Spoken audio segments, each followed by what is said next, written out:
gotta leave it to the professionals.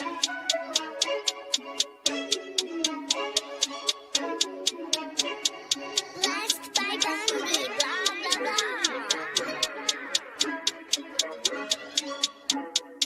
Started off with a bit, now I got coin.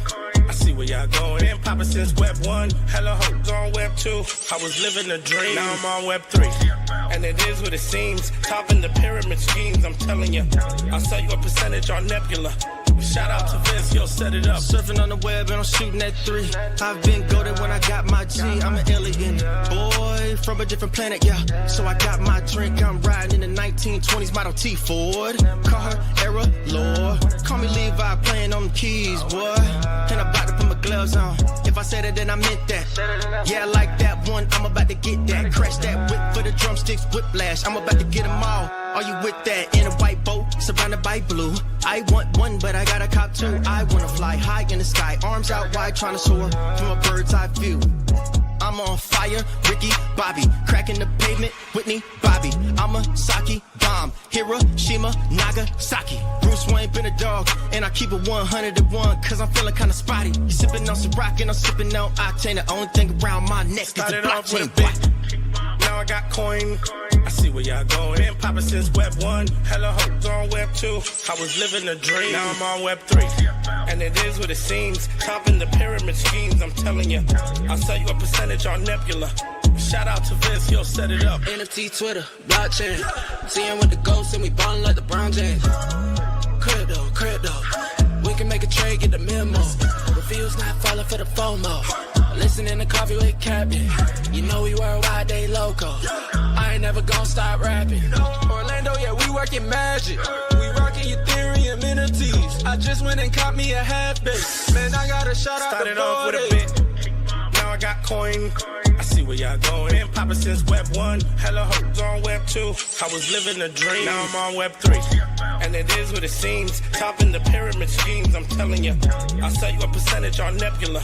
Shout out to Vince, yo, set it up. Breaking the mood to choose one, but they got knowledge to move, son. I'm shocking in shades with my brother in shoes. Yeah, them blues is coming. Even though it's hard to pick, eeny, mighty, mo, soda on the mix, no biting lips, it's time to go. Index number 1, no thumbs up, you gotta scroll. Looking at the ghost in studio, it's time to go. I had a helmet on by myself until I met a mask that wanted to have a face off. So I had to bring my chainsaw, full tank of gas in the ride with my brakes off. I'm A1, but a different kind of steak sauce. Welcome to Coffee with Captain, powered by ApeCoin, where we dive into all things crypto, NFTs, Web3, and cutting-edge technology. Remember, nothing here is financial advice. Early-stage tech can be exceptionally volatile and risky. So grab your coffee and join Cap and Steve for today's conversation. Welcome to the future.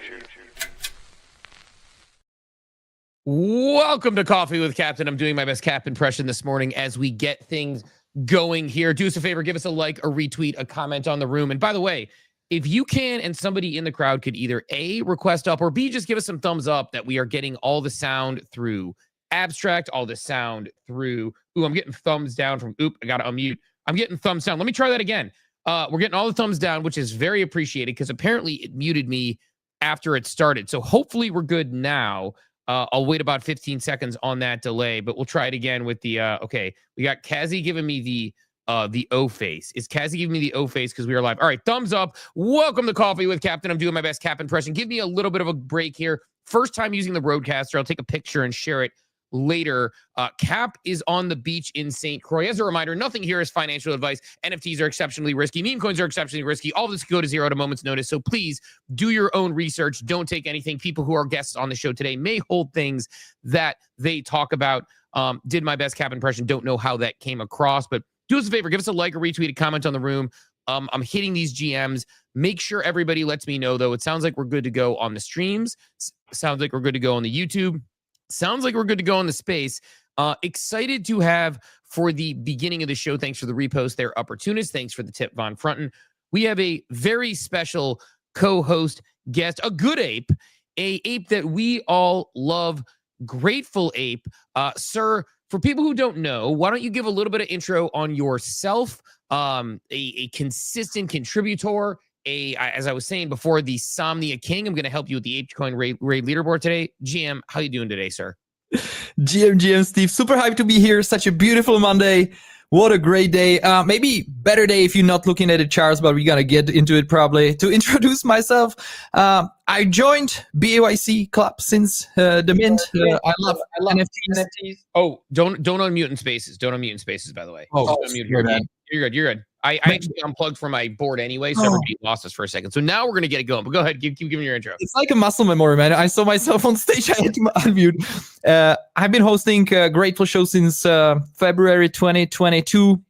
We've had so many amazing guests, artists, builders, project founders, community members, etc., etc.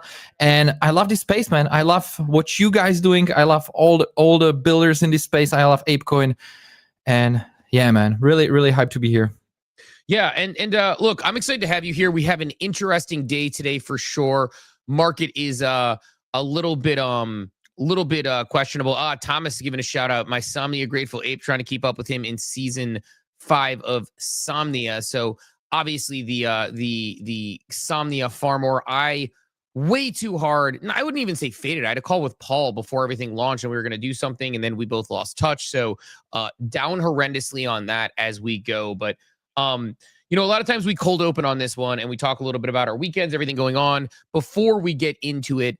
Usually by about 8:15, while people warm up the room, hit some GMs in the chat out there. To all our good friends, FFV, Mel, now good. Give me I can hear you. I just need to make sure I don't unplug my phone again. During Grateful's intro there, I think I accidentally unplugged my phone. So thankfully he was off mute for that. But I think we're good in the whole soundboard set out. Shout out to Flyride for helping me get that sucker set up as well. Beasting, thanks for the heads up on the audio there. Aspiring Nobody, GM, bucked up always actually here in the morning, as well as Local Moco. So again, all those comments, it helps us get people there. Actually, bookmarks, according to some NFT algo heads, says that bookmarks are actually quite impactful in helping there. So give me those bookmarks. You don't check your bookmarks anyway, but grateful. Over the weekend, relatively quiet weekend on the crypto front. Anything on the personal front you got into over the weekend? I know you just mentioned you're heading to Vegas now. You got that done. How was your wonderful weekend as we get warmed up? Yeah, that was definitely main point, planning for Vegas. I finally booked flight tickets, so all good, guys. We're going to see each other there. It's going to be crazy. And I really enjoyed Project Outbreak with other games, man. It was fun. It was crazy. I think it was Saturday. So, man, I love it. Did you join too? So I did not get the chance to join Project Outbreak. And I am I'm obviously a big fan of Otherside and everything they're building there. I have not been able to get an Otherside nearly as much as I want. So was Project Outbreak sort of an infection game? Like, tell me about what that was, because I actually totally missed that one. And I am, again, feeling the FOMO. I had a little bit of a busy weekend with the fam. First, I would love to give a shout out to Other Games, because they are organizing these games every weekend. And they've been doing it for us as a community, and I think it's a great way to explore Otherside, man. To see what works, what doesn't work, how can we utilize it for the future. So I think they are doing a great job. And this was the first one in Outbreak in the new game that I think was released probably in the mid of the last week. And yeah, as you said, man, you go there, you get infected or not, it depends, and you're trying to collect something there. I was quite bad. I won anyway, but I was quite bad in that game. So we'll see how it goes. But people had a lot of fun, and we have amazing videos from that. Also, there's amazing prize pool. So yeah, can't wait for another Saturday. Yeah, I think those guys at Other Games just do a tremendous job. Honestly, it's one of the better.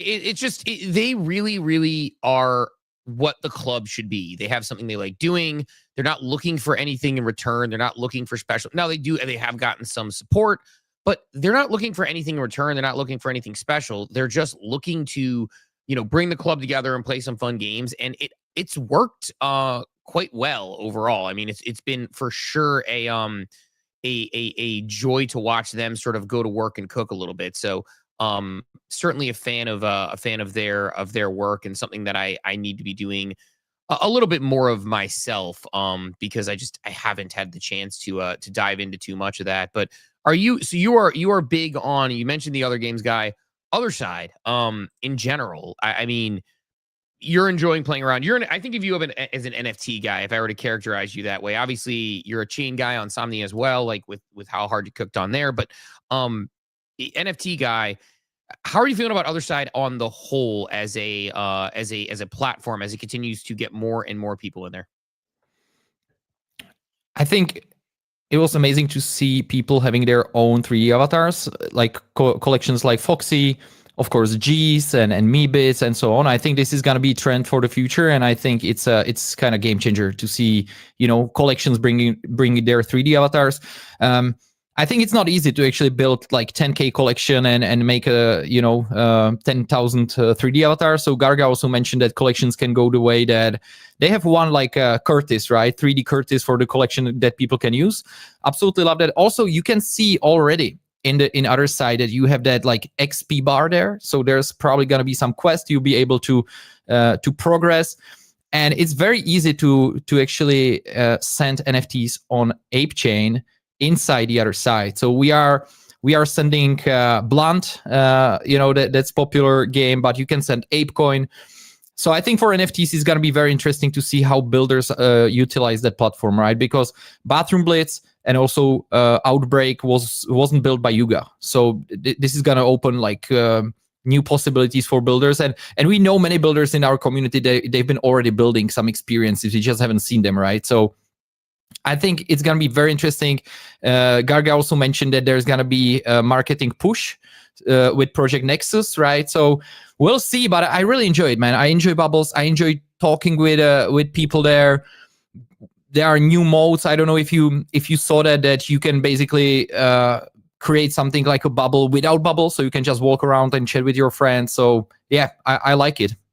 See, I like that because I think there's a couple things that go in there. I think one, and again, as always, give us a like, a retweet, a comment on the room. We appreciate that. There will be no codes today. We're not doing another open page, I should say. Today, we closed out that campaign on Friday. We'll be drawing later this week to give those winners the 3,008 for the first for the full set collector, the 2,500 first place, 1,500 second place, 1,008 for third place. And we may sweeten the pot a little bit because you guys did come out and drop us to the #1 open page community, and we said we might do something special there. So give us a little bit of love. But I think what you said there is interesting when you talk about the different types of experiences, because my biggest feedback on Otherside initially was that they almost seemed like, there's this phrase that Sheryl Sandberg had said that I don't remember where she had heard it. It's done is better than perfect. And I feel like in the initial first trip, we kind of messed around. And then in second trip, we messed around. And then there were these long gaps. It would be months until we got on the other side again. And they wanted to make things just right. And my take on it was always, I don't need you to get it just right. I just want to mess around with my friends in the metaverse. And I think that there is this concept that the world is getting more and more digital. Digital ownership is going to matter. I remember walking around with my ape in like the MLB baseball partnership they did that was really cool a couple of years ago.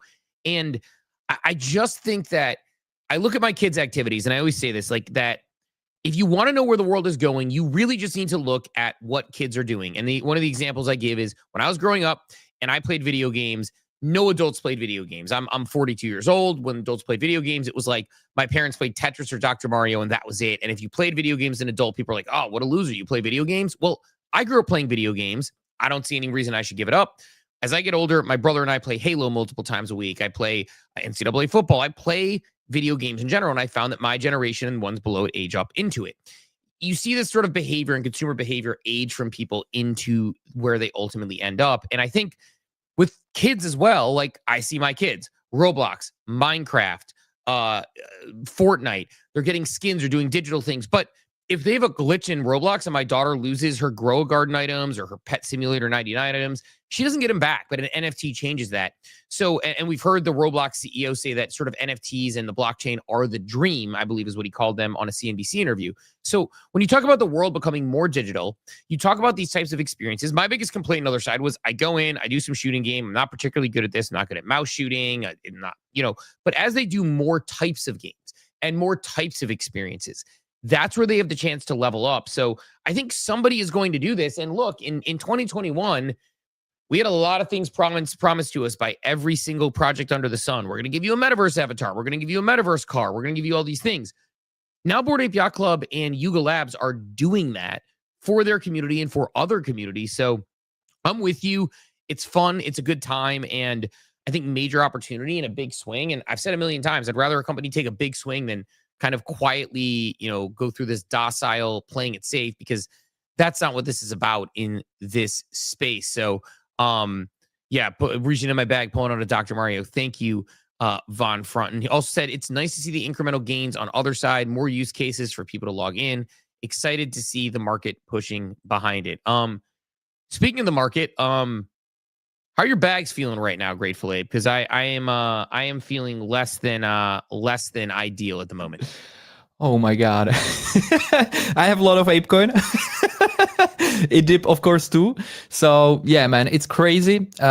What I'm really trying to do past few months is really observe more and not stress much, because I think Zeneca wrote an amazing article about it, because he was a professional poker player, right? And you're gonna experience that too in Vegas, right? When you play poker and you see, for example, like 5 iPhones 17 Pro Max 2 terabyte value of money, you can think about it in terms of value of that, right? It's chips, it's numbers, right? So trading is numbers. You can do whatever you do. You can do your best. Sometimes it doesn't work, but I don't think that that the cycle is over.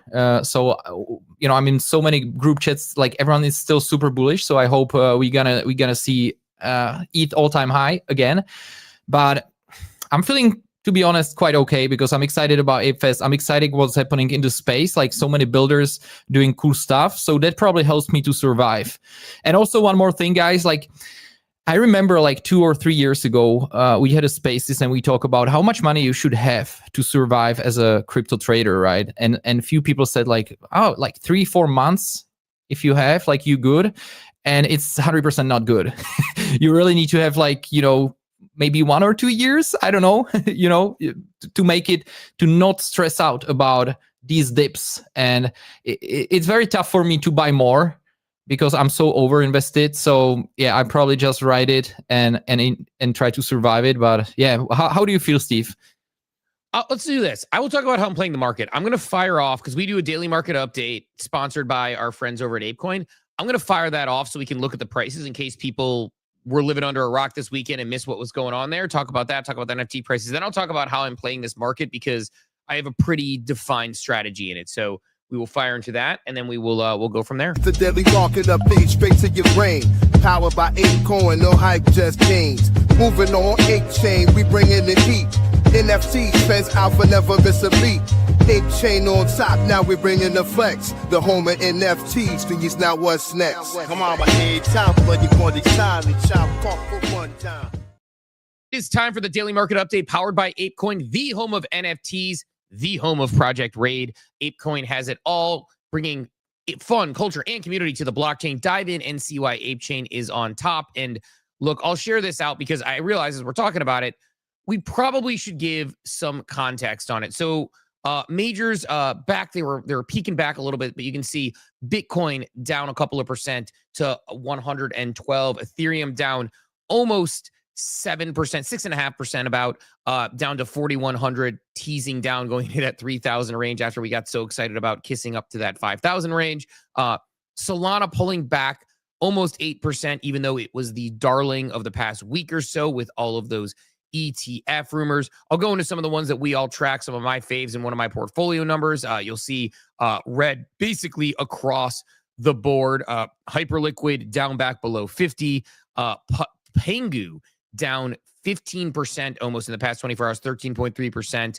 ApeCoin down about 10%, sitting around 53 cents there as Project Raid continues to go off. Rekt Coin, after having a nice run up, down 27% on the week, 11% in the past 24 hours. And I will say 2 that are interesting going up at the moment. I'll pull up 2 interesting ones.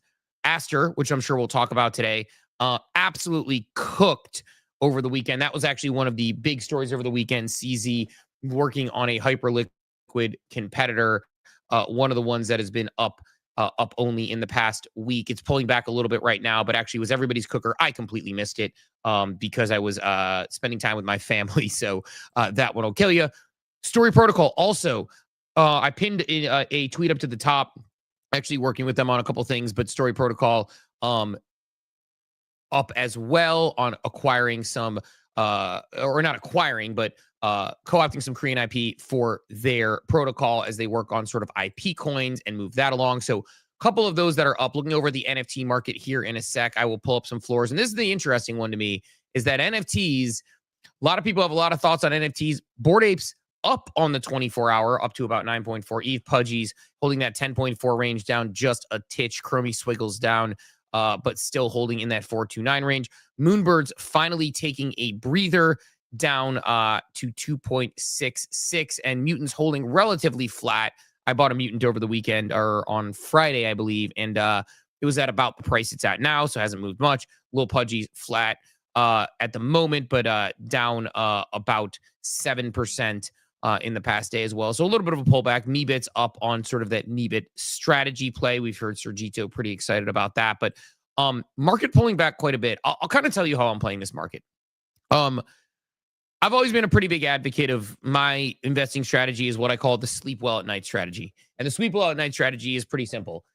Am I stressing about things when I put my head on the pillow at night, or am I able to go to bed and wake up and not worry about where numbers are? Now, obviously, I don't want to see my numbers go down, but I have gotten overinvested before, probably the 2021, 2022 timeframe, especially in NFTs, way overinvested, and it didn't end well for me. I remember the ApeCoin drop was another one where people watched in real time on the show. I got the ApeCoin drop. It was more money than I've ever been airdropped in my life or ever received, and I was so excited about it.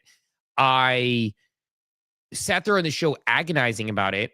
After the show, I sold half, and I slept like a baby, and I was fine. So it's like figuring out that perfect balance for me is how I need to do it. So I've gotten to a point where the money I've invested and have working for me is money that I know that I'm okay with, that I'm in a good spot with, that I can go up or down 10, 15, 20%. And, we've had some liquidations. Things haven't gone super well, obviously, on the majors, but I'm able to hold strong and feel good about it and potentially even buy some dips. Way I'm playing this is as follows. Number one, this is why I got into DeFi in the first place. The market goes up, I can make some money. The market goes down, I can make some money. This is how I roll. Like, this is kind of like the way that I've been doing things lately. So, opening my LPs, I had a pump and hype LP. Now, the downside of double-sided LPs like that is that when both assets go down, you lose a lot of money, versus I had a Sol LP open with liquidity pool. And I know we've talked about it on the show before, but I've had a Sol liquidity pool open with USDC and Sol. That just dollar cost average into Sol. So now I hold more Sol. It slid all the way to that. And I haven't rebalanced into USDC because it effectively let me dollar cost average into Sol on the way down. And I feel good about Sol. I think Sol is going to be a $250, $300 coin. I'm not worried about it hitting those numbers. So, that feels good. So I've been playing a lot of DeFi. I have some stables I might deploy, but I'm kind of gun shy on doing that right now. I just don't think I'm going to go buying more things. I kind of like having my stables be stable, but I've sort of gone from being a very simple man holding spot to a much more complicated strategy where I have certain money in yield earning vaults. So I'm earning interest. I have certain money staked. I'm earning off the staking rewards. I have certain money in liquidity pools. I'm earning money off volume. And so I've been playing a lot of that. And then from there, it's just, continue to stay the course. I mean, there's up days, there's down days. And then I'll hand it back to you here in a second. But I think this is kind of the concept that I always talk about, that nobody here knows what they're doing. Probably the past 5 times there's been a consensus call, it has been maybe right in the short term and long in the medium term. So going into Jackson Hole when people were waiting to hear about rate cuts about a month ago, everybody with the consensus feeling was that, oh my God, we're not going to get rate cuts. Here's where the data's at, and the market just sold off. Then Jerome Powell, from chair of the Federal Reserve, talked like rate cuts were coming, and the market sent. Over that weekend, ETH hit a new all-time high. Everyone said, oh my God, we're going to Valhalla. We're never going to go back.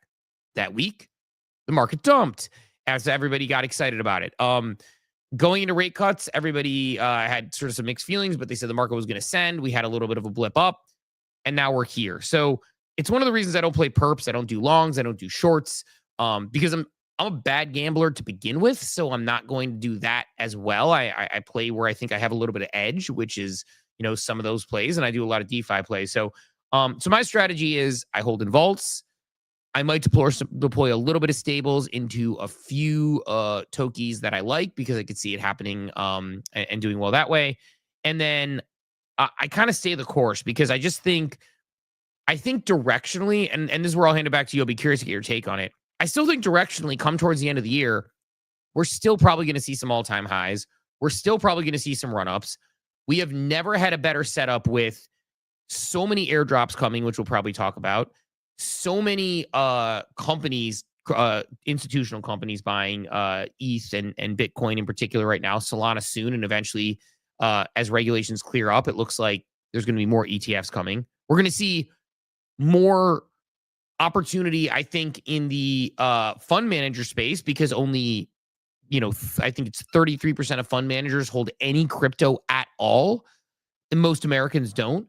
So I just think come the end of the year, we're still well positioned. We're going to get another rate cut there's no rate cut meeting in October. So November, we're going to get another rate cut. I just think directionally, we're in a good spot. So anyway, thoughts on the market directionally, Grateful, and then we can kind of hit on some other topics. But I feel like directionally going into the end of the year, we're still well set up. This is just one of those breathers where it can never be up only. I'm feeling the same. I'm really hoping that we're gonna see new all-time highs too. So that's my hope also. And as you mentioned before, I think that's extremely important point. Like, have allocation that you can sleep at night and you don't feel sick from your stomach, right? Because man, I see so many people and they really got so sick, like physically sick from being overinvested, right? Having maybe 80% of their even more net worth in crypto, and then during these dips they really felt like shit, right? So I think this is important. It's hard to do, right? Because you want to gamble, you want to have fun, you want to make more. But if you do it and you can go to bed and you can wake up in days like today and you are cool, I think that's the alpha, 100%, man. So I agree on that 100%. Yeah, it's one of those situations where it's like I get kind of like called a boomer because, well, I am old for this space. I'm 42. I feel like there's probably most people in the younger range, but like I get called a boomer at times because I explain to people like my strategy. And look, I'm in a different situation. I got 2 middle school kids. I got 2 dogs, 2 Labradors, 2 large breed dogs. I got a wife. I got a house. I got all this stuff. So my prerogative is always, when I was at a job that had a 401k, I was maxing out my 401k. I maxed out my IRA. I put money into traditional stocks first. I'm almost entirely allocated with maybe 5 to 10% in some Bitcoin and ETH ETFs. Because like people are like, oh, well, you should do those. You can do them in your 401k. It's like, I have a massive amount of exposure to crypto existing in Web3 as a human being, right? Like just being here, my exposure to crypto, I have whatever it is, tens of thousands of dollars in monkey JPEGs. Like I don't need to get more exposure to crypto in my IRA and 401k. So that's mostly in stocks with a little bit of exposure to Bitcoin, a little bit of exposure to ETF, probably like 5 to 10% in ETH and Bitcoin there. But my thing was always, I'm going to max out my IRAs. That's money for later that I can sock away and forget about. I'm going to put as much money into 401k if I can. I don't have a 401k right now because I'm an outdoor cat. I'm not working for an employer, so that's different. But putting money towards my IRA, putting money into savings, making sure I have enough money to pay my bills. Then I DCA into Bitcoin, like $50 a week or something like that, or I think is my number that I usually do. Maybe $50 a month, but I think it's $50 a week. I'll have to check what my DCA looks like at that. And hold some majors, hold some things in spot, etc. And then I play around and have fun. It may seem like a boomer thing, and it doesn't leave me a lot of money. I'm not a rich person. It's not like I have a huge stack to play with. I'm not, ICOBs tossing, a full Bitcoin at a yield vault. But like, to me, that's what makes me comfortable is that on a day like today, I can look at the market, my stomach turns a little bit, and be like, oh man, that LP lost a lot of money because both assets went down. But I can feel good about it. And I think that to me is like my strategy. It's not for everybody, but it is certainly works for a lot of people. And I try to make sure that I'm comfortable with it. So similar to you, it's like, I don't want to get overexposed where you talk about it, where people have 80, 90% of their, sometimes 100% of their net worth in crypto or a large part of their liquid net worth in crypto. And it's just, look, I'm with you. Good for you. And we see big wins that way. It takes some crazy conviction, but it's not always the most comfortable way to live. So with you on how you handle that. So market's melting. Nobody knows what they're doing. Nobody has any idea around here, and we're just kind of riding that through. On the positive news, are you a fan of Rekt brands? Are you a Rekt guy?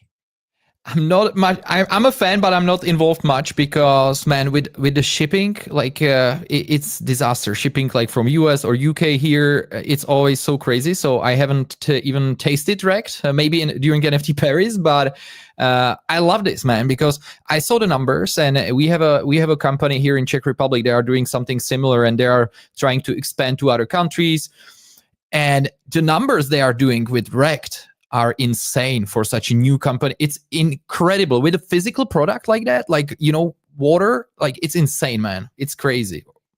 Yeah, it's a thing where it's like we haven't seen, like, it's this concept of this flywheel they've created where they have an awesome brand. They had the Rekt guy NFTs. Then they, you know, gave them literal equity in the company. Then they airdrop them. Or they had a sort of claim, they had a token distribution, a token generation event, and the token chopped around for a little bit, and then they come out with this idea of this brand coin where you buy Rekt drinks, and the drinks are good. Like the drinks are, I have some OpenSea, some of the OpenSea shipwrecked. I tried the liquidated lime when I was in Paris. I ordered the Jupiter drops as well as the Moon Pay drop that they did over the on Friday, and it's a good product, but a million in this period of time in 1 year. Red Bull didn't do that. And it's this ground up brand coin execution. I sometimes say like Moonbirds is the only one I see with the opportunity to do it, because like people say like, well, brand coins are going to be a theme. Well, there's so many exceptions that came into that brand coin concept. It is OSF, OG in the space. It is somebody who's built trust. It's somebody who's built a community. It's a rabid community who's already been built up and excited from the get-go. And then it's dropping a product that's actually good. And all of these things combined, it's like nobody's going to have all of these things combined. But Rekt does. And I think Moonbirds has a chance to go there with Spencer being an OG, taking an OG project, a great community, has a, you know, airdrop coming. The idea that each time you buy a product, you get a sort of rebate effectively through the form of a token.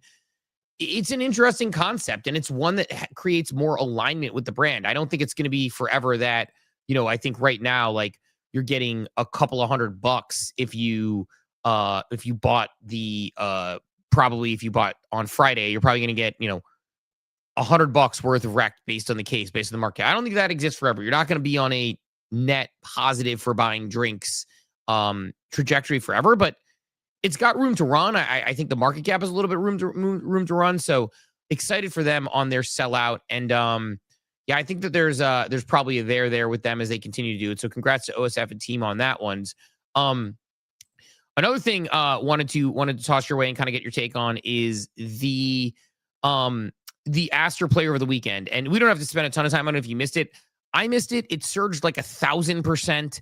Everybody I saw talking about it was printing. I kept thinking I missed it. I kept not missing it. I could have gotten in multiple times. Hyperliquid competitor by CZ. He's sort of cutthroat when it comes to going after competitors. Literally took down FTX and basically liquidated them. People could argue and how he approached that. Obviously, they had some shenanigans and funny business going on there to begin with.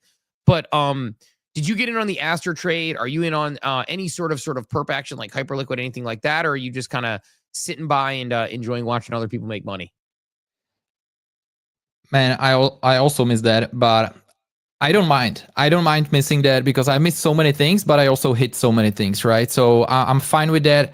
I love seeing people win, man. And that's my problem with rate, because I look at the leaderboard and I'm happy with that, even though I'm not the first, which is a problem, right? Because I should aim for the first, but I see you guys there.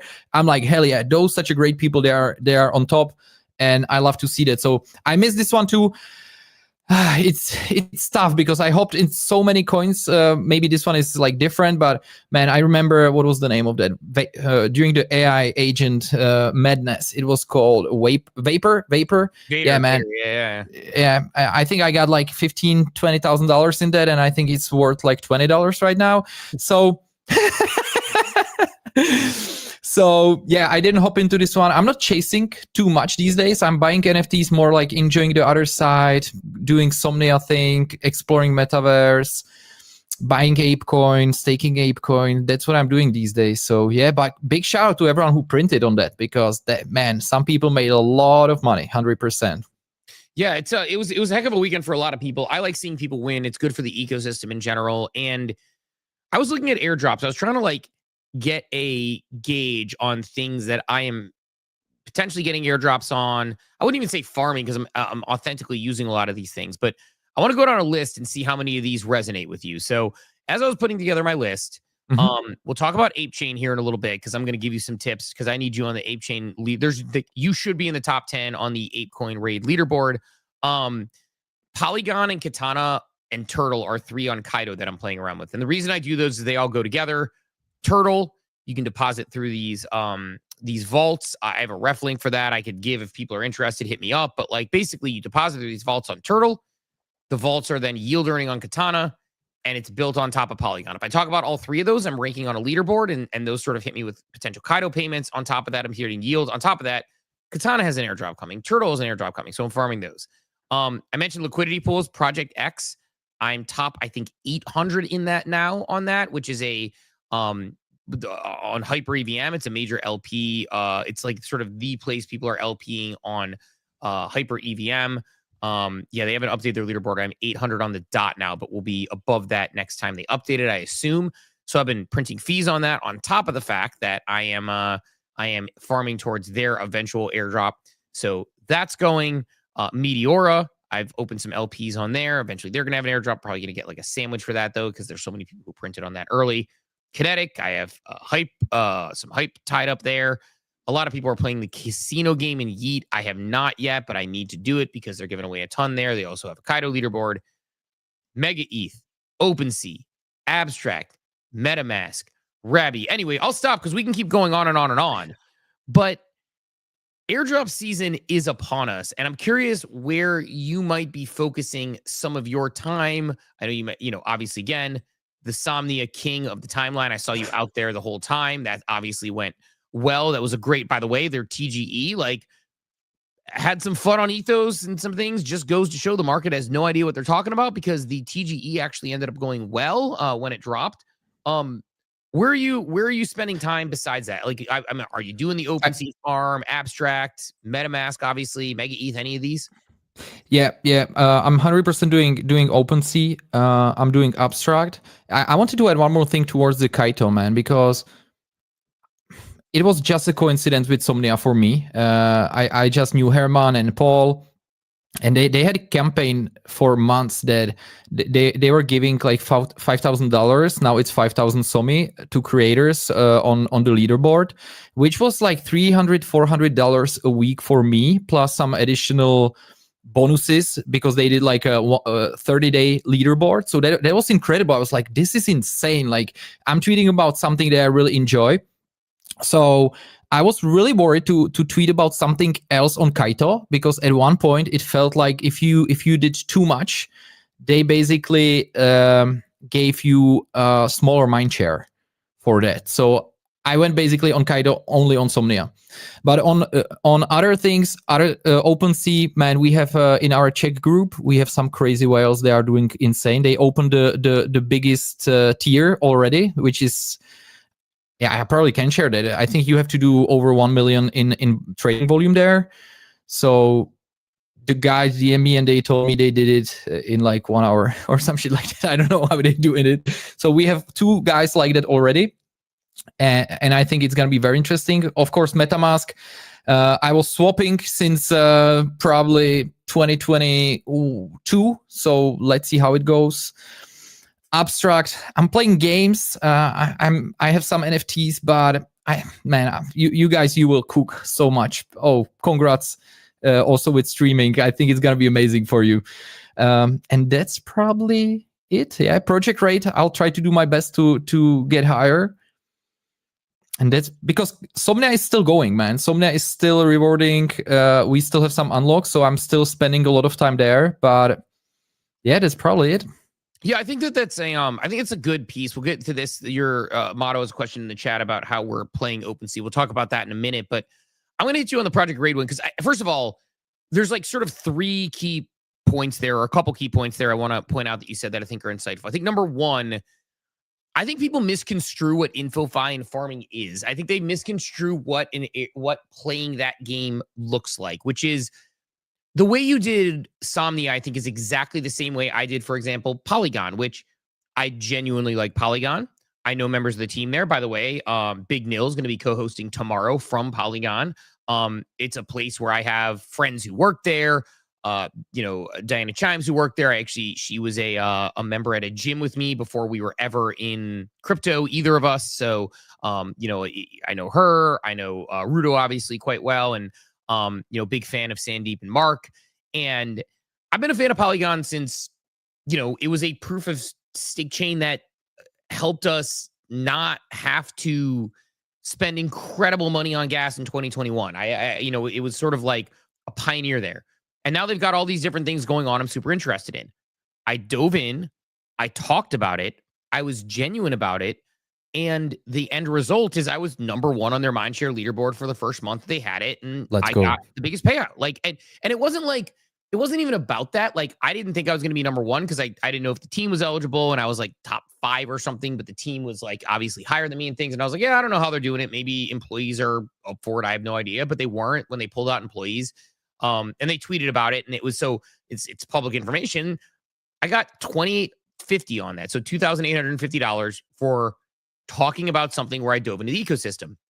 Obviously, and you know this from Somni and others, my mindshare doesn't go away. It carries off over into the next month. So you sort of have this momentum going, this encouragement to keep doing it. What you just described, and again, I'll toss to you here to get your take on this, is that if you actually genuinely are interested and dive into something and participate and get into the ecosystem, that is how to do InfoFi. It's not just AI. It's not just replies. It's not just going out and trying to talk about every single thing. It's finding 2 or 3 things you're interested in and talking about them. And that's sort of how you've honed in on it. And I think, I think InfoFi gets a bad name because of that. Would you agree? 100% agree, because you have so many players that are coming for the prices, right? And I've seen it from firsthand. It was crazy. You see, they announced some new price for Kaito, and you saw the influx of AI content that was really bad. It was shit, right?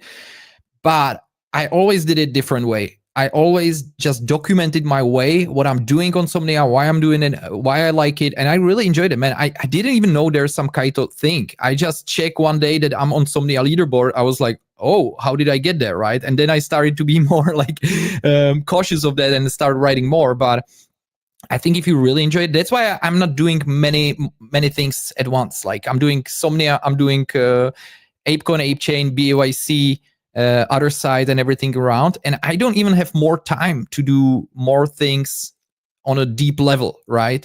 So I think it's 100% the way. And if you are passionate about this, is a great way how to earn some money, because a lot of people, especially in Somnia, they thought like, oh, you gotta make money and you buy, I don't know, whatever. But it costs money to run the show. It costs money to, everything. And you can reinvest. You can do some custom experience for the other side from the money, etc., etc. So I think it's, for creators, it's incredible opportunity, and I wouldn't fade it. Yeah, I think your point there, it's funny. I had a similar experience. I didn't know. I was just tweeting about, I put out a tweet. It happened to be right after Polygon launched Leaderboard, which I didn't even know. And I talked about Polygon and Flow being underrated chains with everything they've done and how they've been around for a while. And I saw on Kaito, I'm like, someone's like, oh yeah, you're on the Polygon leaderboard. I was like, oh, that's cool. They have a leaderboard. Is it doing anything? They're like, yeah, they're giving away like money every single month. I'm like, oh, really? And they're like, yeah. So I discovered it by accident talking about it. And then Katana was the same thing. I kid you not.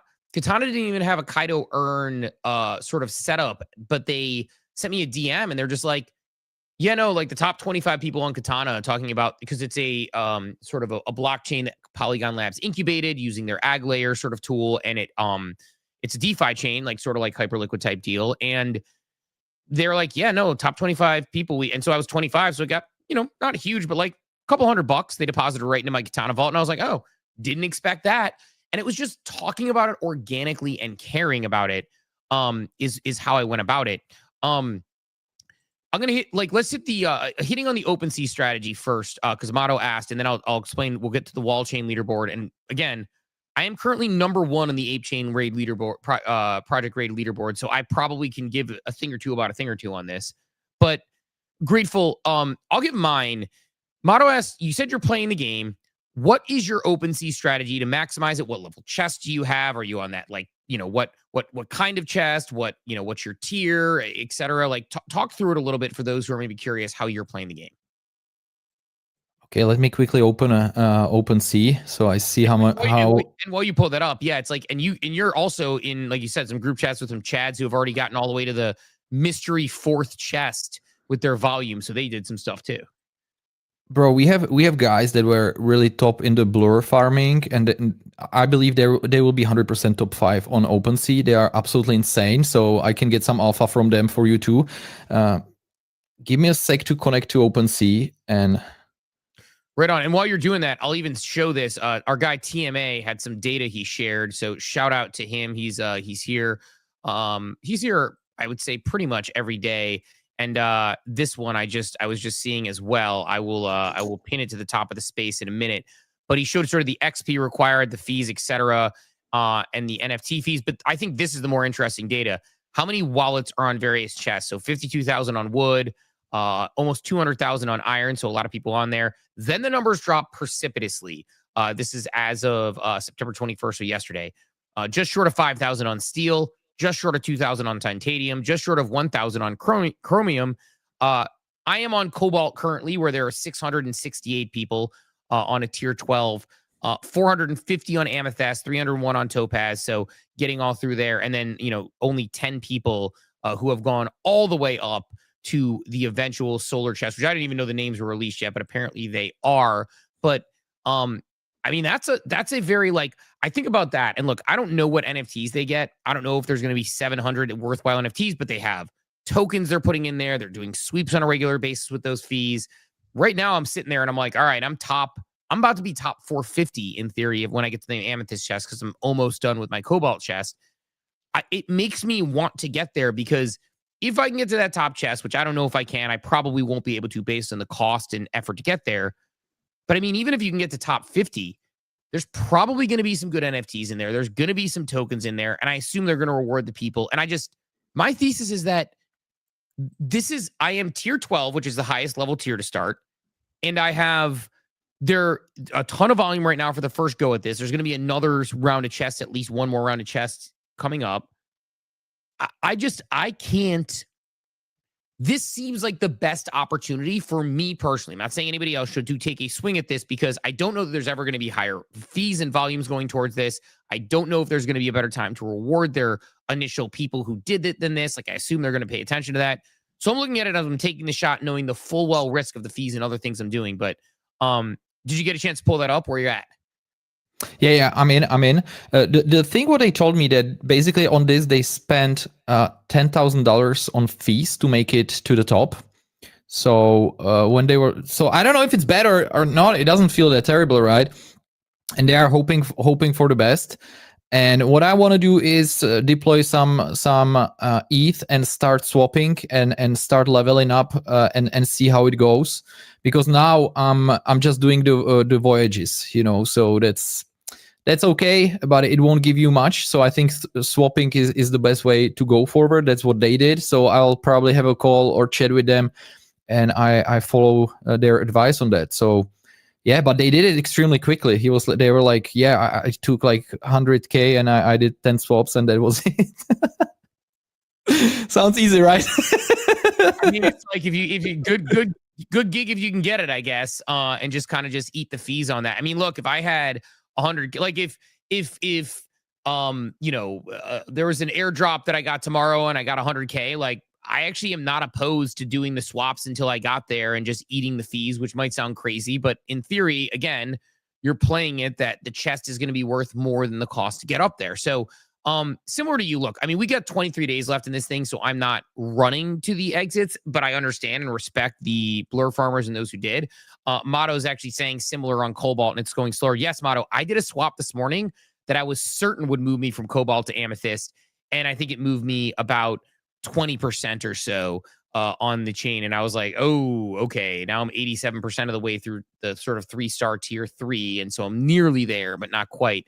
So my strategies are as follows. Number one, I am doing the little missions because it's usually, you can actually, if you play those right, you can actually bank them to be plus EV.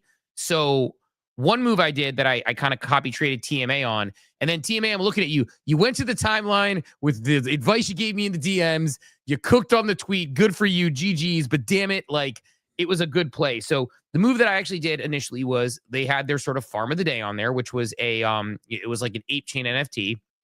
I went ahead and just, grabbed like 15 of them off the floor because everybody was swapping these same ones and they were going up like crazy.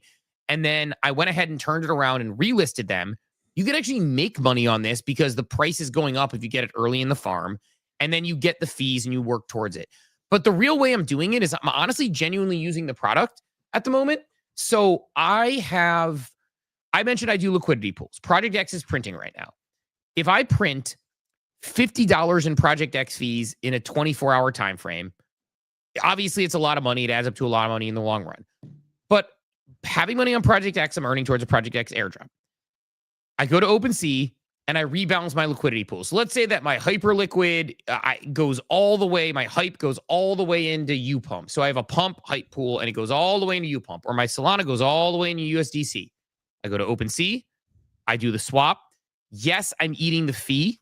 That's not a great feeling on that, but I've already made, if I've made $50 in fees and I give OpenSea back 25 of those and it helps me earn towards my next chest, it's like, well, yeah, I'm eating the fees, but in theory, I'm taking the fees that I made on Hyperliquid and I'm moving them onto OpenSea and I'm using it for a OpenSea farm. So like what I'm doing at this point is I am working towards a Hyperliquid airdrop. I'm earning fees on Hyperliquid doing that on Project X, right? I'm giving OpenSea volume, which is earning towards not just OpenSea's chests right now, but also when OpenSea has an airdrop, that volume is going to come into play too. So I'm kind of double farming there. And so I'm eating a little bit of the fees on that, but that's one of the ways I'm playing it personally is I'm using it for liquidity pool swaps. I'm going to see how that does for me. I think probably at about day 14, when I have 2 weeks left in this sucker, I'll probably lock in a little bit more to see how my strategy is working, because right now I just feel like we have so much time that I don't feel the need to rush to the exit, because there might be opportunities for me to say, buy a mythic and then mythic's pump 2x and I make money on that mythic and I'm still getting credit for that. So I've seen a couple people also, and I'll kind of throw it back to you on this. I've seen a couple people who have told me, I think it was Gorilla tweeted about this. He made money getting himself up to the highest level chest because he was buying NFTs and swing trading them and it was working. So I don't know if you have thoughts on that.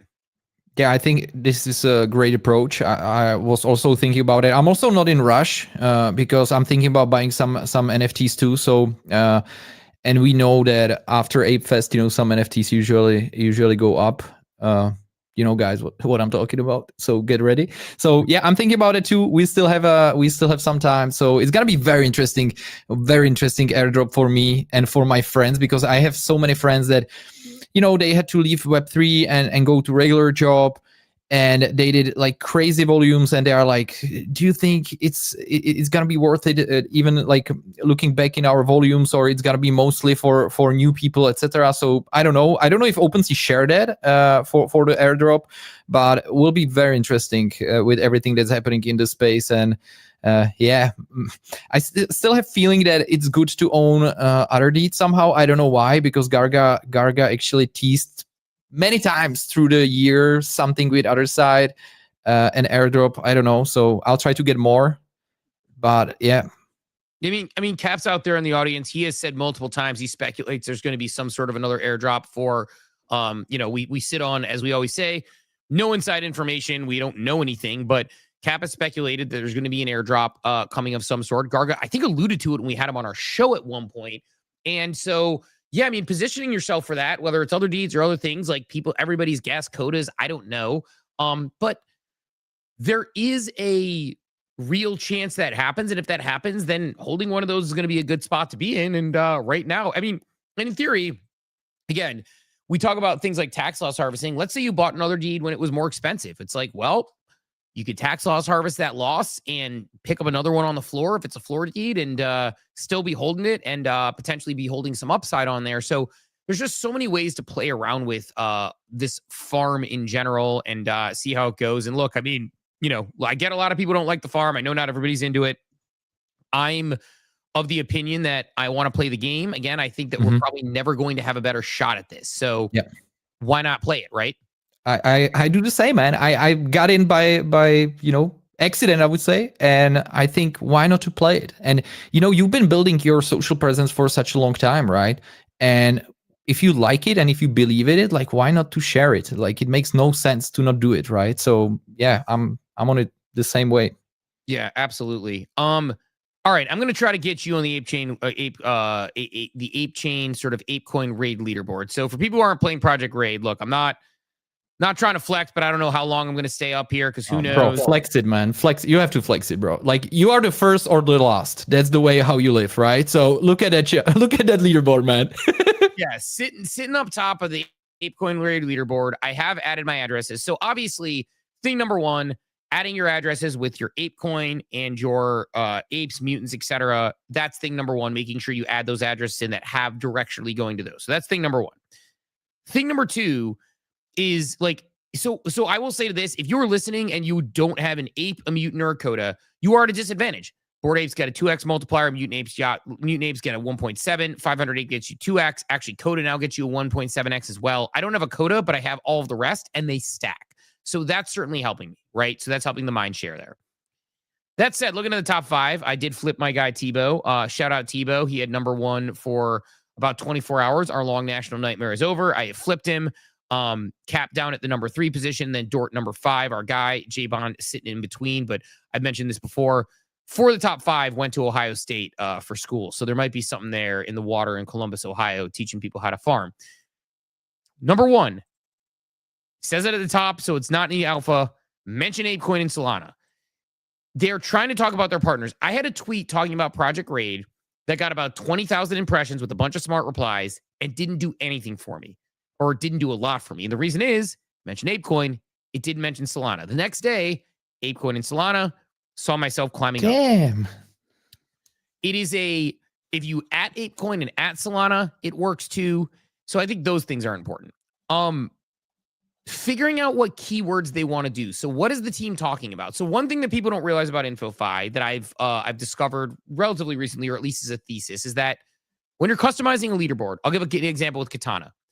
I'm higher on the Katana leaderboard, and I noticed they use the term productive TVL a lot. It's the idea that your total volume locked, your money that's on your chain is actually going to work. It's not just like ghost money that's sitting there with a funny metric. Well, I talk about productive TVL in my tweets sometimes because I actually think it's an important thing to talk about. But also, I've noticed I rank higher if I talk about productive TVL when I mention Katana. So pay attention to what the team says. Pay attention to what they're featuring. Is it a new partner? Do they have a new partner with Meteora? They just talked about Hyper EVM and Hyperliquid. You mentioned those in the tweet. So the most important keywords to have that are showing that they're scoring higher is mention ApeCoin and Solana. And then number 2, potentially look for other keywords. Again, Hyper EVM, Hyperliquid, etc. I think that part becomes mission critical as you're going through it. So what my homework for you today is, Grateful, is that as you go off into this week, fire off 1 tweet a day that mentions ApeCoin and Solana in some way, shape, or form. You can get cute with it, by the way. I'll show you how I got cute with it. And do you have to mention or like with ad? Like, do you really need to tag the account, or just word ApeCoin and Solana is enough? So both work. But I tend to do the at more often, but both do work as far as it goes. So if you just mention it works, but if you just type it, it works as well. I tend to at, but I didn't in this one and it worked. So example of something that helped me get it, I got a new mutant. And look, I truly believe everything I'm saying here, but if you talk about a leaderboard system, I got a new mutant, exciting time, right? I kind of said about it, and then I put between ApeFest, Otherside, and ApeCoin coming to Solana and Hyper EVM, the Bored Ape Yacht Club and Ape Chain motion is undeniable, which I believe it is true. But having this in a tweet, it's got 16,000 impressions and a bunch of response. Thank you, Grateful, by the way. It makes a difference. So things like that, where it's like you could work it into a tweet where it makes sense. It's not force fitting and getting more attention and eyes on it, because that's what they're trying to do. So as I keep telling people, think about it. Think about ApeCoin and Solana. And I know you need to jump here in a second because you got to go to a meeting and I got to let you go. But your homework today and through the week, one tweet a day that says ApeCoin and Solana. It's not going to mess with your other mindshare stuff because it's wall chain. It's not Kaido. And you will climb the leaderboard just by having those two things in a tweet. I know it because you're a good ape and it'll work. So I know you got to jump in a minute, but any other things on that or any other thoughts you want to jump off before we let you just skedaddle? Because I know you're here for the first hour. Man, this is real alpha. I'll try it today. Let's see how it goes. But guys, really, as I mentioned, I love to see you there. And I'm really grateful. Like it might sound weird, but I'm really grateful for all of you that been, hosting shows like you with Cap, and everyone that's been doing something for the club or for Web3, because it's not granted, right? Like we really should be grateful that we have so many great creators in the community that are doing different things, right? Like from shows to gaming, etc. So yeah, I would love to say that. Like big shout to you. Thank you everyone who's listening and interacting with us here, and can't wait to see you in Vegas, guys. It's gonna be amazing. It's gonna be crazy. Right on. Give Grateful a follow. Appreciate you, and right back at you, my friend. Like, you show up all the time. It's one of the reasons I reached out to you for this week. I've got some good friends coming on the show all week and until Thursday when Cap is back. So yeah, keep crushing it, my friend, and thanks for jumping on with us this morning. Thank you so much, guys. Have a good one, and see you in Vegas. Let's go. See you in Vegas, sir. As Grateful goes off the stage, what I'll do here is I will do our More You Know by ENS. And then probably we'll talk a little bit. Anybody's welcome to come up to stage. I will probably do a shorter show this morning, though, only because, not even because of the host situation, but because I have to pick up my son from a sleepover that he was at. So might shorten it a little bit. It was an impromptu one. They were off school today. So it's good. But appreciate, definitely appreciate Grateful for coming through today and giving us a little bit of love this morning, and chatting through the market and giving his thoughts. The more you know. Brought to you by ENS.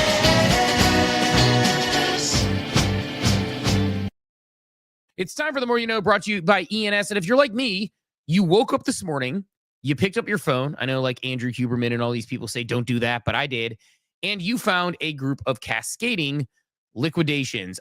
Liquidations, not great. A lot of red numbers. Don't feel great about it, but not the first one we've seen that has been there. We have been through this before, sort of the first time meme with James Franco here in early February 2025. So I'm old enough to remember just about 6 months ago when the crypto market suffered one of their largest single day liquidation cascades. Over 2.2 billion in positions were forced liquidated, impacting more than 700,000 traders in just 24 hours. ETH positions were hit especially hard, while even large ETH BTC pairs saw single orders with over $25 million liquidated. By the way, the catalyst for that, if people remember, that was when tariffs were going to end the world, and we were worried about that. Just a day earlier, $1.8 billion was wiped out through long positions alone, accounting for more than 80% of liquidations on that day. Another major case, who can forget Three Arrows Capital in mid 2022? The hedge fund was forced liquidated in June, owing creditors about $3.5 billion, making it one of the largest crypto hedge funds ever to get liquidated. And then, of course, our friends over at FTX in November 2022, the exchange and its affiliated entities filed for bankruptcy after a financial hold of $8 billion in customer funds were exposed. They aren't just big numbers. They're moments that reshape the risk perception in crypto, expose leverage, amplified by contagions, and underscore why many investors now demand transparency, stronger risk controls, and better regulation so it doesn't happen. And that was the More You Know, brought to you by ENS. ENS does more than you know, not just anchoring your name across Web3, but anchoring it across the entire internet. It's your identity, simple, memorable, and unmistakably yours. Security, interoperability, and ease of use. Go to ENS domains to learn more and secure your ENS domain today. And two things I want to hit on before we close out. It's the idea that, one, we talk about risk trading with intolerance. Make sure you don't get caught with your hand in the cookie jar. It's something that I have felt myself do many times. I've talked a bunch of times about my my gutter cat gang is always the example I use, and it's not shade at anybody who still loves their gutter cats. I know they've been through like 5 different management groups at this point, but I didn't sell a gutter cat because I felt bad. I didn't want to get sell-shamed by the community. I didn't want the founders who I had known at the time, the initial founders, to say, oh, what's going on here? You're part of the community. I liked what I was doing there. And I also just, you have this fallacy that it keeps going up. A gutter cat was like 10 ETH, and I sat there. I ended up selling at 1 ETH when ETH was like a couple $1,000s, and sold at a loss when I was just at a massive gain for a long period of time. Moral of the story there is understand what your holds are and have a plan and execute on your plan. I don't feel bad about not selling my ape when it ran up because I got my ape with a thesis. I enjoy being in the club, and it's something that I never felt bad about the run up and run down because it's a trade I'm happy to be in. And it's an asset I'm happy to own. And it's something that I have put in my book and done other things with. Does it mean I'll never sell my ape? Who knows? But at the moment, that was the right play for me at the time. And I don't feel bad about the thesis and how I played it out. I think that there's many, many things like that, though, where you could probably look at your portfolio and say, what is my plan here and what am I holding tilts? Do I want to sell if it goes up X percentage? Rekt coin, right? I have a lot of Rekt. I'm going to sell some at some point. It's how you ring the register, and I have a plan for when I'm going to sell it. Short of $1 billion market cap, I think it has the opportunity to take a run up there. So just a matter of like knowing your plan, understanding how to execute on it and executing on it. So that's thing number one. Thing number two I want to make sure I hit on before we get out of here is I just want to talk about how ridiculously crazy it is that Rekt sold 1 million units. It had a 5-minute sellout in the United States. It is a lean team. And on top of that, they're still doing things, the little things well. The customer service. So if you were in the Rekt, if you were going for Rekt over the weekend, or on Friday, I should say, you might have found yourself not able to put in your ETH address for a multiplier. So there was a multiplier where with as much Rekt as I owned, I'm getting a 2x bonus in Rekt points or Drank points. Why does that matter? Because come token drops, when they do their reward distributions, you're going to get more Rekt if you have more Drank points. I put this up over the weekend, and I'll kind of read through it. And then, like I said, this will probably be the head out into your day thought to give Web3 brands a big sort of thoughts that they can take home. So I know, again, I get called a boomer at times because I did work in the Web2 world, and I sometimes talk about my experience at Progressive and Nestle and other things. But I think a lot of Web2 principles still apply to Web3. And a lot of times we just throw out the baby with the bathwater. We say, oh, we're all decentralized. We're all Web3. Why would we do that? And I think we miss the fact that things like daily active users and push notifications and, SMS and email, those things do matter. And I think sometimes we miss out on the fact that those things are important. On top of that, we miss out on some sort of things like communications and customer service. I talk about it all the time. Like, people will hire people for communications jobs that because they're really good at being on the timeline. Mindshare and communications are two different disciplines. How you do your message are two different disciplines. Crisis communications, it's a different discipline. I know I did this for, like I said, I led internal communications at Progressive Insurance when we sent 40,000 people home for COVID. I've led proactive PR at Progressive. I led, PR for frozen food brands at Nestle, DiGiorno, Hot Pockets, Lean Cuisines, et cetera. Like, this is what I did for my career. Communications and timing matters, and crisis comms matters. You want to talk about crisis comms and good recommendations? Here you have it. So there was an issue where if you checked out in Shopify, so when you bought the Rekt drinks, you need to check out as guest to put in your ETH address. Not a lot of not something a lot of people would think about, number one. But beyond that, number two, you're working towards a drop that sold out in 5 minutes in the US. You're sort of on a pitch count. You're trying to just get through it and make it work. And so, yeah, like, your opportunity there is probably not super high to get that, figure out exactly what you need to tinker and do unless somebody has told you. Most people are already logged in on their shop accounts from previous purchases they've done. It's a pretty popular app to have. Logged in on their Rekt account, which I was as well. There was nowhere to put my ETH address. And my thought was like, oh, okay, well, I'm going to check out and I probably just be able to put my ETH address in after. There'll be like a sign after they put it in the workflow. Well, it wasn't there. A lot of people were stunned by that. Now, here's why this is interesting.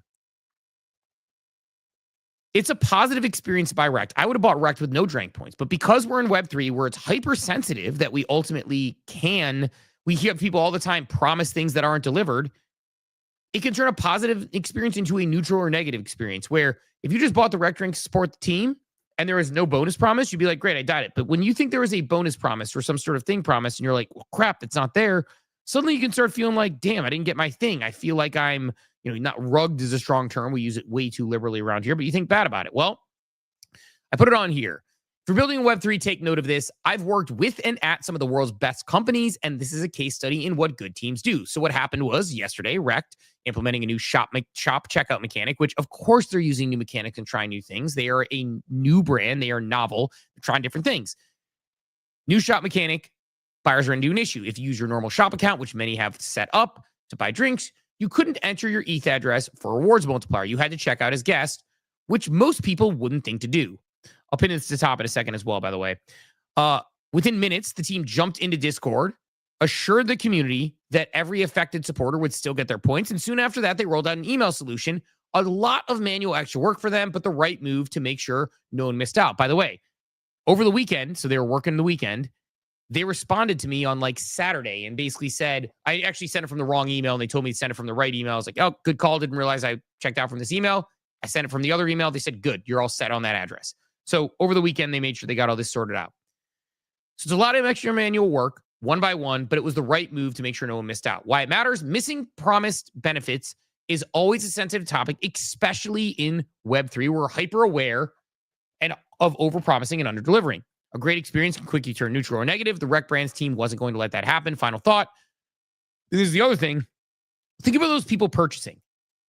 They're not just your run-of-the-mill group of customers. They're not. This is a group of people who are their diehards. The drop was sold out in under 5 minutes in the US, and these early supporters are the heartbeat of the brand. Making it right for them wasn't optional. It was essential. The team knew that. Just a small example of why they've sold 1 million drinks, and I have no doubt that they will eventually sell billions. So, again, one of those situations where you look at a brand like this, it is a new brand with a small team. It is not easy to go there and just say, you know what? We're going to go ahead and we're going to go through manually one by one of all of these, and we're going to verify the email is correct. We're going to check it on the checkout. We're going to make sure everything. You just don't see this from small companies. It is hard to do at that level of scale. But they did it. They got their 1 million drinks. People are getting their drink points. They're making it right for the community. This is what good brands do. And a lot of brands could take note from Rekt in this, because we do see a lot of brands in crypto say, too bad, so sad. That's part of crypto, part of experimentation. And that wasn't good enough for Rekt. That was something that they wanted to make sure they were doing correctly. And so I think everything from, literally, I think it was within minutes in the Discord. I like Tabs, their community manager, their sort of like main, sort of one of their main sort of, voices there said, yeah, no, we're going to fix this. We're going to make this right. So I think, pretty noteworthy on that. So good job, GG Rekt, and they continue to go, and I'm looking forward. And I already have a shipping notification, which means I'm getting my drinks pretty soon. So excited to taste the new flavor. One more thing I'll put that I pinned to the top, worth looking into if you are a friend of Story Protocol potentially. I am doing a little bit of work with them, but it was one of the green things in the morning. One of the green things on the markets. Something I'll be interested to talk about with Cap when he gets here. And by the way, shout out, Solomon mentioned large companies don't even do that. You're right. Large companies do a poor job on that sometimes. And I have been at large companies where we have had an obsessive customer service. It's not an accident that Jeff Bezos built something completely obsessed with customer experience, that Tony Hesh at Zappos built obsessive customer experience. Apple, obsessive customer experience is how you win, and the rest of the things follow.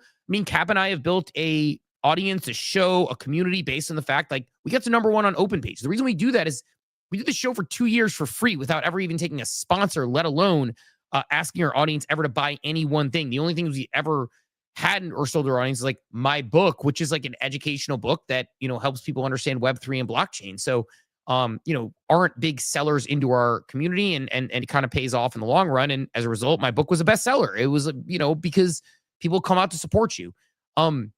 Story Protocol, I'm going to be curious to get Cap's take on this next week. The idea of tokenized IP. So think about owning a coin of sort of your favorite band. You know, Korea. So their story's focusing on Korea. Smart. If you're not paying attention, Korea is leading the charge right now as far as culture goes. K-pop Demon Hunters, top show on Netflix, top music on Spotify, holds down the number 1 spot. Maybe you've heard of Squid Games, a little bit of a big deal. Korea, K-pop in general continues to be big.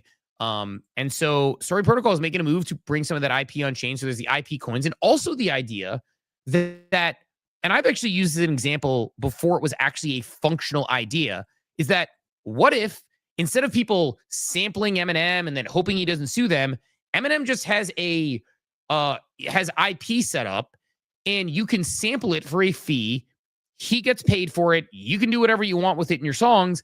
And then if your song cooks, he does better because he gets a percentage of that. Like Story has the ability to build that. They're playing the idea of IP on the blockchain. It's one of the key use cases of the fact that, you know, whether it's music or whether it's art, the idea of perpetual royalties, the idea of licensing, and the idea of IP being potentially something you can trade and own sort of a piece of your favorite brand and having these IP, these brand coins, it's a move they're playing. So sharing that one, I pinned it up top. Like I said, there is I am working with them a little bit. So there's that to it. But, you know, I pinned that one up top as well, because I think it's going to be an interesting meta to pay attention to that Story's trying to get out in front of. And, you know, they had some issues with their founder. They had some issues with you know, as far as, you know, sort of left after a vesting period of time, but they've sort of addressed a lot of those. We might even be having them on the show to talk about that. But I mean, look, we're on a red day. It's one of the only cooking coins on a red day. So something to be said there. So look, that said, I know it's 9:15. It's a little bit of a shorter show. Tomorrow I have Big Nil for the full 2 hours. So we'll have Big Nil for a full 2 hours. Then Von Frunten joining us on Wednesday at the 8:30 hour until the end of the show. So we'll go through 10 o'clock on those days. But look, red out there. I'll leave it to this for everybody. As you're out there, remember, like, this too shall pass. If you got liquidated, if you had long positions that got pulled, if you are looking at the charts and you don't feel good, touch grass. It always does. And I have a feeling that I've said before, I said it when Grateful was on here. We have never been at a better time right now for crypto. We have never been at a more crypto-friendly time, objectively speaking. And Thomas, no codes today. No open page for at least for now. We might do that one again, but open page closed on Friday, and we will draw winners at some point this week, maybe early next week, but everybody, all the winners will be announced, and we will get that $10,000 in ape distributed. Thanks to everybody who participated. Just remember, we are objectively at the best time in, I would say, the history of crypto. We have institutional managers buying, but only 33% who have exposure to crypto. So that obviously is going to potentially go up. We're eventually likely going to get a recommendation of crypto as a sector in the S&P 500, as Kevin O'Leary predicted 3 years ago. And it's going to be recommended to be in, they'll recommend to have it in 401ks and IRAs. Think about that. If you're recommended to put 5% of crypto exposure in your 401k and they have a basket ETF or fund that you're buying, think about what that does for supply and for the numbers. So that's going to happen because they're spot. They have to be holding them. We have the government standardizing ETFs, meaning you no longer need to go through one by one individual approval. It becomes a lot less manual. If you meet certain standards, those ETFs are going to go through. So that's on the institutional side. On the crypto side, we've never had more airdrops coming. People have the opportunity to release a coin and feel like they're not going to get a Wells notice from the SEC. By the way, on that institutional side, SEC dropping a bunch of Wells notices, so people aren't getting those. Kind of said dropping. It sounded like Trump. They're dropping. We have SEC dropping all those. We have a bunch of airdrops coming. What happens when MetaMask drops a token? They say sooner than you think. Joe Lubin, dropped that casually, that video in that interview. What happens when OpenSea drops? What happens when Abstract drops? What happens when Moonbird's tokens drops? I don't even think I mentioned that one early. What happens when, as people get Project X drop, Hyperliquid if they do another one, Mega ETH's coming down the pike. Rabby mentioned they were doing a token. Meteora is going to be so what happens when those drop? That money probably goes back into the ecosystem. And all of this with the Federal Reserve probably lowering rates a second time in about a month and a half. So again, this too shall pass moment. Never been at a better time for crypto. I may deploy some stables today. I may not. I may just kind of hang in my positions. But just overall, feeling very good about the state of where we're at. I would say don't sweat it if you are feeling hard about the market, and we will all get through this. In fact, tomorrow, wouldn't be surprised. Someone said when ape draw, probably end of this week, maybe early next week. Just with the cap being out of pocket for Monday, Tuesday, Wednesday. We're potentially going to do it on the Friday show. That's sort of the tentative plan, but we need to work with OpenPage, get all that stuff, record it to make sure we're doing a fair and equitable drop for everybody and make that work for everybody. So we will definitely make that happen, but appreciate everyone who participated. And we might do another one of those, or we might do it more frequently. We might just do it for special guests. When we have a special guest, maybe we'll make a special other page badge for people to claim so we can start to get those sets and hardcore listeners. But if you own that first set, that is a set of Coffee with Captain that, you know, I feel there is a solid chance Cap and I will do something with those set collectors in the future because you were here at this time collecting right off the bat. So look, that said, we're about 9:30. We're coming on that hour. Like I said, I got to pick up my son from a sleepover. Cap is out in St.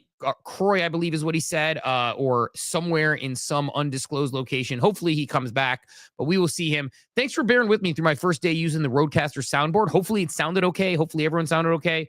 Like I said, tomorrow we got Big Neil hosting for a full 2 hours. Wednesday, Von Frunten's coming on, so we will get some folks on here and we'll keep going with it. But keep on keeping on with the market. We'll talk to everybody bright and early tomorrow morning at 8 a.m. Eastern time. Have a wonderful, wonderful day, everybody. Thanks for tuning into Coffee with Captain, powered by ApeCoin. We hope you enjoyed the show, and remember, nothing we discussed today is financial advice. Until next time, keep exploring, stay curious, and we'll see you soon. Have a great day. Welcome to the future.